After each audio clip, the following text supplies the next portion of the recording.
Hi! Hello! How are you? Welcome to my channel. ఎలా ఉన్నారు? బాగున్నారా? నేనైతే చాలా చాలా బాగున్నాను. మీరు కూడా చాలా బాగున్నారని అనుకుంటున్నాను. వినాయక చవితి వచ్చేసింది కదా! మరి వినాయకుడికి ఎంతో ఇష్టమైన ఉండ్రాలను ఎలా చేయాలో చూపిస్తానండి. పప్పు ఉండ్రాలు చాలా బాగుంటాయి. టేస్టీ యమ్మీగా ఉంటాయి. మనతో పాటు భగవంతుడికి కూడా చాలా యమ్మీగా ఉంటాయి. మరి ఇది ఎలా చేయాలో నేను చూపిస్తాను. మీరు కూడా అదే విధంగా చేయండి. చేస్తారు కదా! మరి నా ఛానల్‌ని ఫస్ట్ టైం చూస్తున్న వాళ్ళు సబ్స్క్రైబ్ చేసుకొని వీడియో చూడడం స్టార్ట్ చేయండి. ఒకవేళ కొత్తగా చూస్తున్న వాళ్ళు ఎవరైనా ఉంటే వాళ్ళు కూడా పూర్తిగా వీడియో చూసి లైక్ మాత్రం చేయడం అస్సలు మర్చిపోవద్దు. ఇక్కడ నేను బియ్యపు పిండిని ఒక 200 గ్రామ్స్ దాకా తీసుకున్నానండి. తర్వాత పించ్ ఆఫ్ సాల్ట్, కొంచెంగా సాల్ట్ వేయాలి. ఎక్కువ సాల్ట్ అస్సలు వేయకండి. ఎందుకంటే టేస్ట్ ఎన్హాన్స్ అవ్వడానికి కొంచెంగా మనం సాల్ట్ అనేది వేస్తాము. సాల్ట్ వేసిన తర్వాత వేడి నీళ్ళు తీసుకోండి. వేడి నీళ్ళు తీసుకొని కొంచెం కొంచెంగా వేడి నీళ్ళు వేస్తూ కలపండి. చేతితో కలపకండి, చేతులు కాలిపోతాయి. అందుకని నేనేంటంటే స్పూన్తో కలుపుతున్నాను. కొంచెం కొంచెంగా వేడి నీళ్ళను పోస్తూ మనం కలబెడుతూ ఉండాలన్నమాట. కొంతమంది ఏం చేస్తారంటే వేడి నీళ్ళు ముందుగా కాగబెట్టి దాంట్లో పిండి వేసి స్టవ్ మీదే తిప్పేస్తారనమాట. అలా కాకుండా ఇలా చేసుకున్నా బాగానే ఉంటుంది. అలా చేసుకున్నా బాగుంటుంది, ఇలా చేసుకున్నా బాగుంటుంది. మీ ఇష్టం, ఎలా చేసుకున్నా పర్వాలేదు. అందుకని కొంచెం కొంచెంగా వేడి నీళ్ళు వేసి ఈ విధంగా కలిపి పక్కన పెట్టుకోవాలి. తర్వాత నేను 1 కప్పు బియ్యపిండి తీసుకున్నాను కనుక 1 కప్పు పెసరపప్పు కూడా తీసుకున్నానండి. పెసరపప్పులో నీళ్లు వేసి శుభ్రంగా కడిగేసుకోవాలి. ఎందుకంటే మురికి అనేది కొంచెం ఉంటుంది కదా! అందుకని చెప్పి శుభ్రంగా మనం పెసరపప్పును కడిగేసుకుందాము. కడిగేసుకున్న తర్వాత వాటర్‌ని అంతా తీసేసాము. తీసిన తర్వాత ఈ విధంగా వచ్చింది. ఇప్పుడు ఫ్రెష్ వాటర్ మనం పోసుకోవాలి. ఫ్రెష్ వాటర్ పోసుకొని మనం ఏం చేయాలంటే ఎంత పోసుకోవాలంటే 1 కప్పుకి 2 కప్పులు వాటర్ అయితే సరిపోతుందండి. తర్వాత దాన్ని స్టవ్ మీద పెట్టి నేను ఉడికిస్తున్నాను. ఇప్పుడు బియ్యపు పిండి ఉంది కదా! బియ్యపు పిండి నేను చూపిస్తున్నాను చూడండి. కొంచెం సేపు మనం పక్కన పెట్టాం కదా! పక్కన పెట్టిన తర్వాత ఈ విధంగా నీరంతా బాగా ఇంకిపోయి ఈ విధంగా గట్టిగా అయిపోతుంది.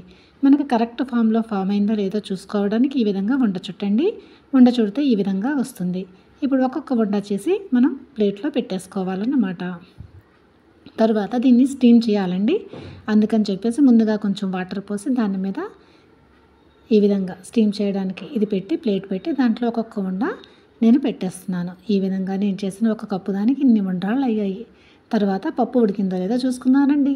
ఇదిగోటండి పప్పు అయితే బాగా ఉడుకుతుంది. ఇంకా ఉడకలేదు, కొంచెం ఉడికింది. అందుకని ఈ స్టవ్ మీద సిమ్‌లో పెడితే బాగుంటుంది. హైలో పెట్టామనుకోండి తొందరగా పొంగిపోతుంది కదా! అందుకని చెప్పేసి నేను సిమ్‌లో పెట్టి అది ఉడికిస్తున్నాను. ఇటుపక్క ఉండ్రాళ్ళు కూడా పెట్టాను కదా! చూద్దాం ఉండ్రాళ్ళు ఎంతవరకు ఉడికాయా అని చెప్పేసి.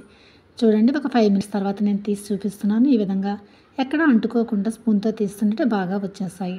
ఈ విధంగా గుచ్చి చూడండి చెంచాతో శుభ్రంగా మనకి గుచ్చుకుంటూ ఉన్న చక్కగా ముక్క కూడా అవుతుంది. ఈ విధంగా అయిందంటే ఉండ్రాళ్ళు ఉడికిపోయినట్టే.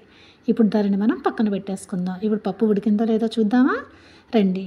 ఒక్కసారి పప్పును తిప్పుదాము. తిప్పిన తర్వాత బాగా ఉడికిపోయిందండి. ఇప్పుడు బెల్లాన్ని వేస్తున్నాను. బెల్లం ఎంత వేస్తున్నానంటే 1 కప్పు పప్పు తీసుకున్నాను కనుక 1 కప్పు బెల్లం అనేది వేస్తున్నాను. బెల్లం ఎందుకని నేను గట్టిది పెద్ద పెద్ద ముక్కలే వేసేసాను. ఎందుకంటే వేడిలో బాగా శుభ్రంగా కరిగిపోతాయి కదా! అందుకని చెప్పేసి. చూడండి తర్వాత ఇప్పుడు బాగా నీళ్ళలాగా వచ్చేసింది కదా! ఇప్పుడు ఈ విధంగా వచ్చిన తర్వాత అంటే బెల్లం అంతా కరిగిపోయి పప్పంతా ఉడికిపోయిన తరువాత మనం ఏం చేయాలంటే కొబ్బరిని వేయాలండి.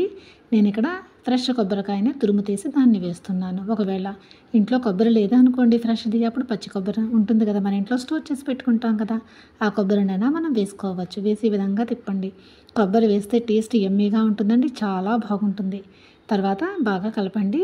కలిపిన తర్వాత ఈ విధమైన కన్సిస్టెన్సీ అనేది వస్తుంది.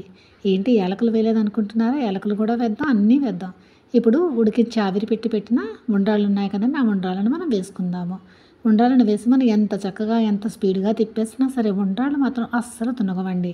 ఎందుకంటే మనం స్టీమ్ పెట్టాం కదా! అందుకని చెప్పేసి. అలాగని గట్టిగా ఉంటాయని కదా! చాలా సాఫ్ట్‌గా చాలా బాగుంటుందండి. ఇప్పుడు ఉండ్రాళ్ళు వేసిన తర్వాత పప్పు బెల్లంలోని దీంట్లోని ఏంటంటే ఒక 5-10 మినిట్స్ దాకా ఉడికించాలి. ఇప్పుడు యాలకులను వేసానండి. తర్వాత కొంచెం డ్రై ఫ్రూట్స్‌ని కూడా వేసాను. డ్రై ఫ్రూట్స్ యాలకులు వేయడం వల్ల చాలా బాగుంటుంది, రుచికరంగా ఉంటుంది. ఇప్పుడు ఒక 5 నిమిషాల దాకా బాగా ఉండ్రాళ్ళు వేసిన తర్వాత ఉడికించాలి మనం. ఎందుకంటే తీపిదనము, పప్పు ఫ్లేవర్ అంతా మనకు ఉండ్రాళ్ళకి పట్టాలి. అప్పుడే మనం ఉండ్రాళ్ళు తింటున్న మంచి టేస్ట్ అనేది ఉంటుంది. అందుకని చెప్పేసి చూడండి ఈ విధంగా చూస్తుంటే తినాలనిపిస్తుందా? నాకైతే తినాలనిపించేస్తున్నది వెంటనేను. మరి ఈ విధంగా మీరు కూడా ఉండ్రాళ్ళను చేసి దేవుడికి నైవేద్యంగా పెడతారని అనుకుంటున్నాను. నచ్చిందా నేను చేసిన రెసిపీ? నచ్చితే తప్పకుండా లైక్ చేయండి. కొత్తగా అయితే సబ్స్క్రైబ్ చేయడం అస్సలు మర్చిపోవద్దు. Please like, share and subscribe. Bye bye. మళ్ళీ నెక్స్ట్ వీడియోతో మళ్ళీ మీ ముందుకు వచ్చేస్తానే. ప్లీజ్ లైక్ చేశారు కదా, సబ్స్క్రైబ్ చేశారు కదా. Bye bye. See you.